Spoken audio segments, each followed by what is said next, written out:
Damos la bienvenida en el estudio de los desayunos de 24 horas a Luis Verde Soto, vocal del Consejo Nacional Electoral.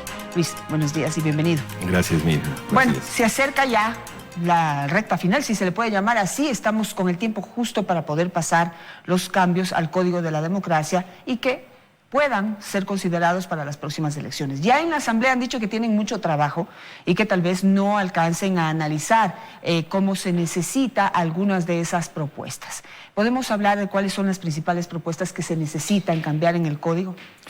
Creo que lo fundamental, Janet, es este rato llegar a un acuerdo sobre cuáles son las reformas necesarias, puntuales, precisas, que el país se requiere para poder afrontar con claridad y transparencia la elección del 21.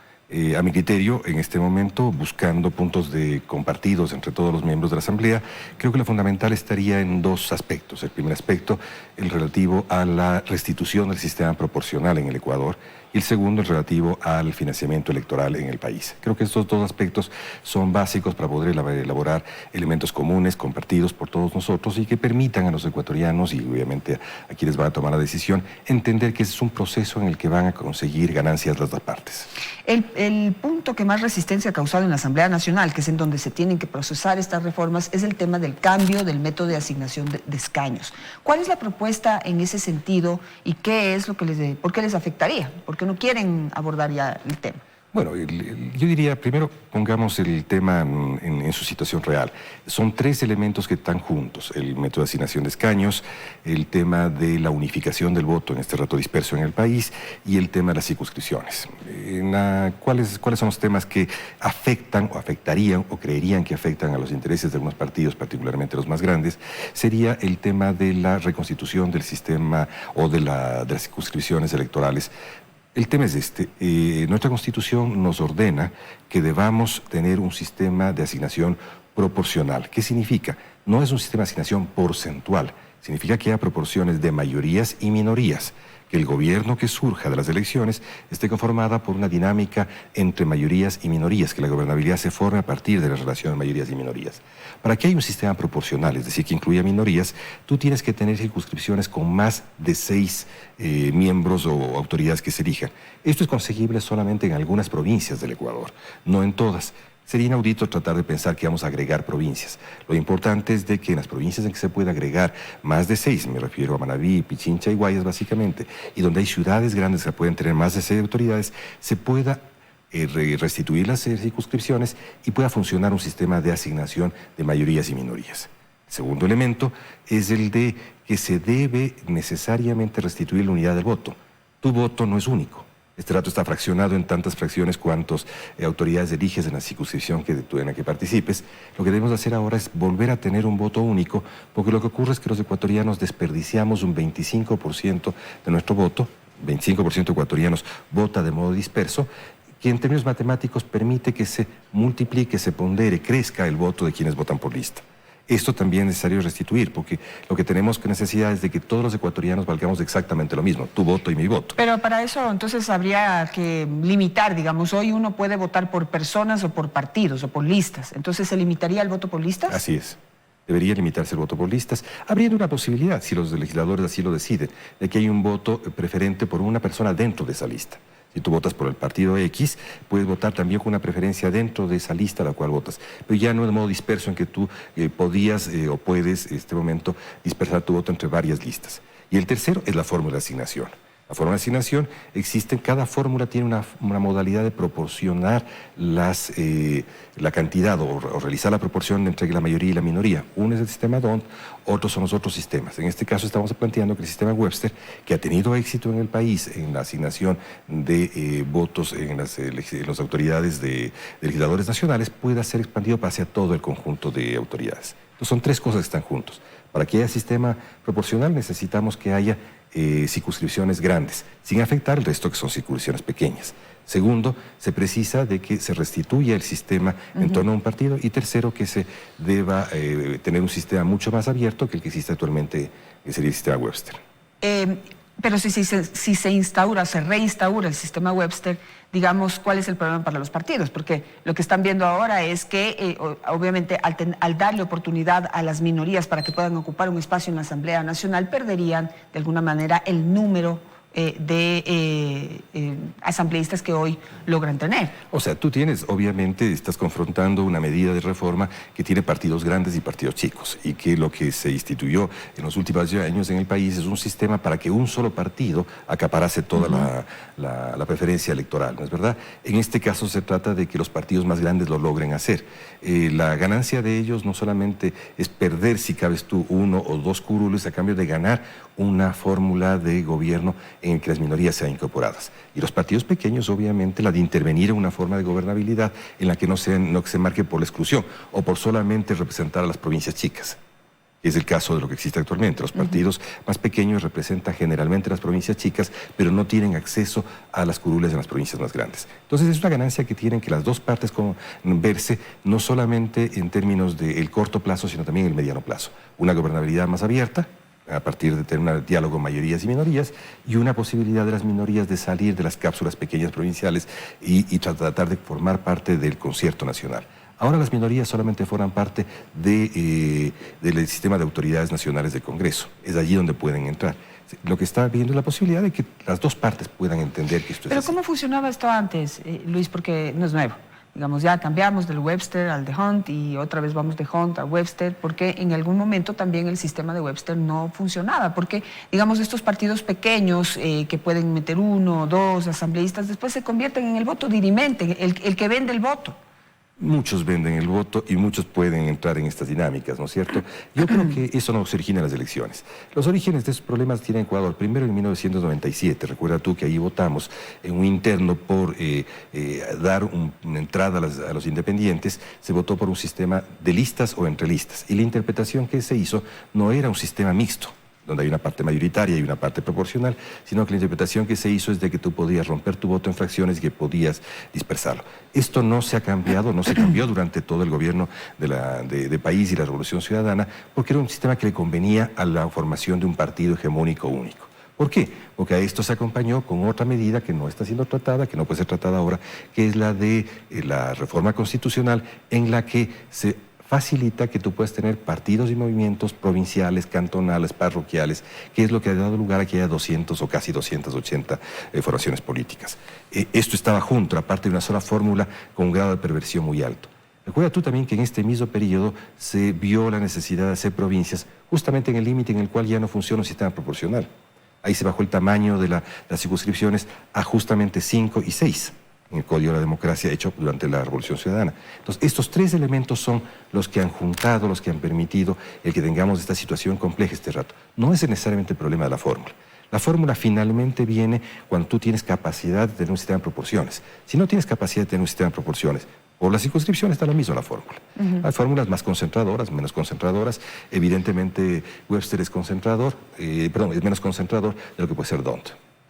Pasemos a otro tema, el financiamiento de las campañas, que Claro ha sido que sí. un problema, y sobre todo ahora viendo todas las develaciones que hay en el caso de sobornos 2012-2016, vemos que ahí hay un problema de, ¿cómo lo define usted? ¿Es falta de control, como dice la presidenta del Consejo Nacional Electoral, que hace falta hacer como un tipo de fiscalía exclusiva para los problemas electorales, o es un problema de abuso ya de la autoridad? ¿Cómo definimos esto, de lo que pasó con Sobornos 2012 y cómo evitarlo? Mira, yo creo que el tema ahí es evidentemente pensar que solamente el tema es el de tener una modalidad de fiscalía, es limitar el problema fuertemente. Lo que se ha visto, ¿no es cierto?, lo que el país conoce a través de la corrupción electoral, es entender el conjunto de pasos que se dan para poder hacer corrupción electoral, que es lo que ocurre y se cristaliza finalmente en cuentas dentro del Consejo Nacional Electoral, para poder establecer qué medidas deben hacerse.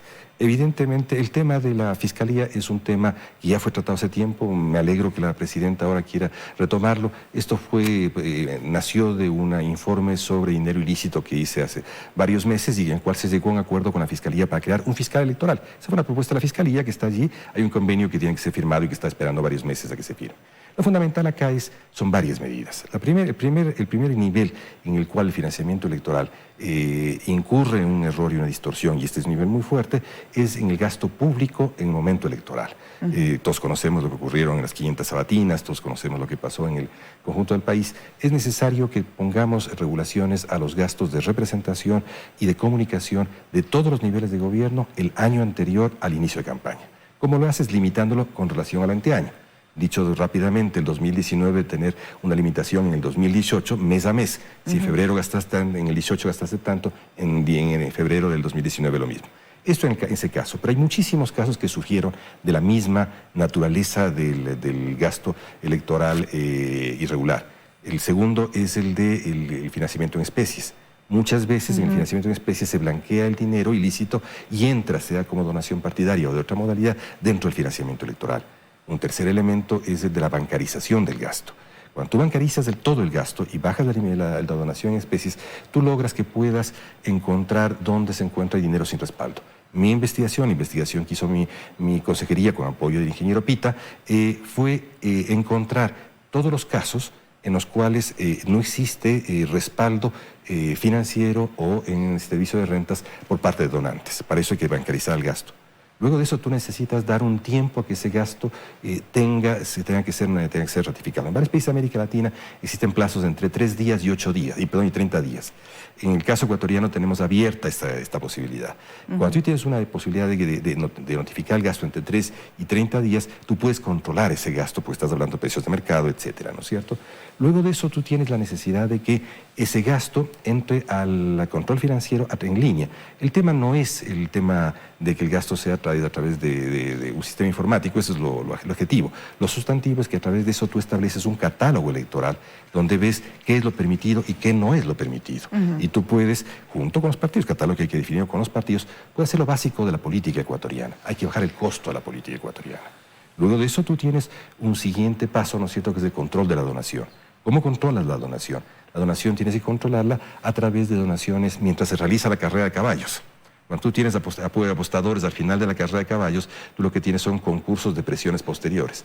Cuando existen donaciones a lo largo del concurso electoral, tú puedes ir controlando quién está interesado en este proceso. Y por último, un fedatario electoral, que es un hombre que establece la fe del gasto y establece la relación entre precios de mercado y precios declarados. Claro, pero digamos, eso implicaría ir mucho más allá de lo que declaran los partidos políticos durante la campaña electoral o luego de la campaña electoral, ¿verdad? Porque, por ejemplo, aquí en esto de los sobornos 2012-2016, era evidente, era absolutamente visible, era lógico, no sé cómo definirlo, todo lo que gastaban los correístas durante sus campañas electorales. Es decir, era imposible que estén ajustados a los límites del gasto electoral, pero el Consejo Nacional Electoral simplemente se limitaba a lo que el partido quiera declarar. Y lo que le pasaba por enfrente, digamos, esos elefantes rosados que pasaban por enfrente del tremendo gasto que hacían, nunca nadie pudo ir a decir, y esto, y esto, y esto, ¿eso se va a poder hacer con esta reforma? Bueno, tienes varias cosas. La primera, la voluntad política de los consejeros para poder elaborar este conjunto de restricciones. Pero fundamental, tú puedes hacerlo. ¿Por qué? Porque tienes restricción del gasto público. Tú puedes medir de que no haya más gasto en representación. Segundo, tú puedes, a través de la bancarización, definir inmediatamente cuál es el gasto que se realiza y cuál no está registrado.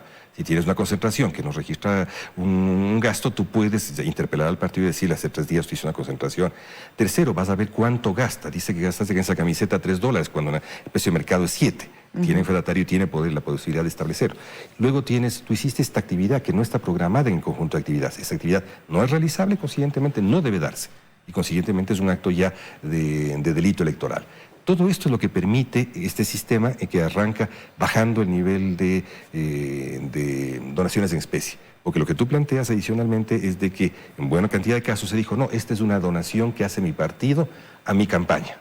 Entonces metía por ahí una cantidad de dinero que seguramente tuvo origen en Arroz Verde, llegaba a la campaña a través de una donación hecha por el partido para la campaña. Entonces todo eso, lo que hay que hacer es evidentemente no quedarse en la formalidad del recibo electoral, sino acudir a los elementos básicos del conocimiento electoral, que es saber de dónde viene el gasto, cómo se hace un gasto, cuáles son las fuentes. Ecuador tiene una buena definición de cuáles deben ser los donantes y limitaciones de donantes. Lo que necesitamos es ejecutarla.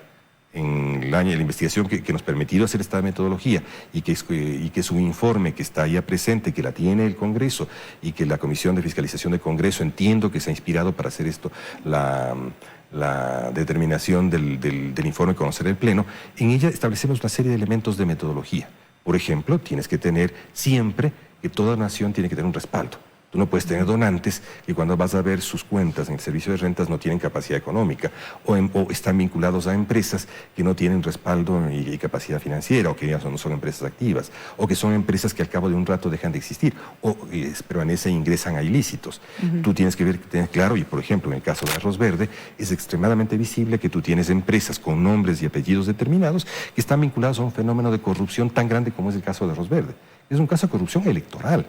Es más grave porque se hizo sobre la voluntad popular, no se hizo sobre una corrupción simple para apropiarse. Bueno, pero porque estamos suponiendo que ese dinero se usó solamente en las campañas electorales, ¿no? Lo que se está investigando en la Fiscalía es que ese dinero tal vez sirvió para muchísimas otras cosas y que está disfrazada de campaña electoral. Quizás ese solo es la fachada, eso es lo terrible de ese caso. Yo creo que el caso es de que una parte se utilizó en la campaña electoral y ese es un delito doble, para decirlo de algún modo, porque no solamente es un delito de manejo y de conversión ilícita de dinero para intervenir en lo público, sino de distorsión de la voluntad popular. Va a ser muy difícil controlarlo todo, va a ser muy difícil.